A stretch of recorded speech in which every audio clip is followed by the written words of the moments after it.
आज बुधवार 28 जानेवारी 2026 रोजी महाराष्ट्राचे उपमुख्यमंत्री अजित पवार यांनी एक गंभीर विमान अपघातात आपले प्राण गमावले असा धक्कादायक वृत्तांत समोर आला आहे।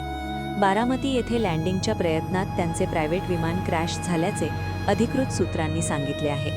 मिळालेल्या माहितीनुसार अजित पवार ज्या विमानात होते ते बारामतीजवळ लँडिंग करत असताना अचानक अपघाताचे बळी ठरले। विमानात त्यांच्यासह अजून काही जण होते।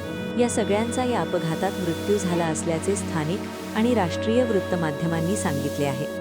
सुरुवातीच्या प्राथमिक माहितीनुसार विमान बहुतांश भागाने जळून खाक झाल्याचेही नोंदले गेले आहे। राज्यभरात आणि केंद्रात या धक्कादायक बातमीची खळबळ उडाली आहे। अनेक राजकीय नेते, नागरिक आणि कार्यकर्ते सोशल मीडियावर दुःख आणि संवेदना व्यक्त करत आहेत। अजित पवार हे राष्ट्रवादी काँग्रेस पक्षाचे महत्त्वाचे नेतृत्व असून त्यांनी महाराष्ट्राच्या राजकारणात दीर्घकाळ सक्रिय भूमिका बजावली आहे।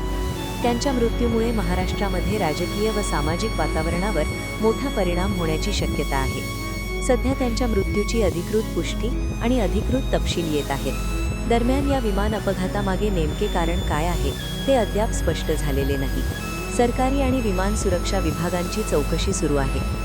कारणांमध्ये तांत्रिक अडचणी, हवामान किंवा इतर कोणतेही फॅक्टर्स आहेत का हे पुढील अपडेटमध्ये स्पष्ट होईल।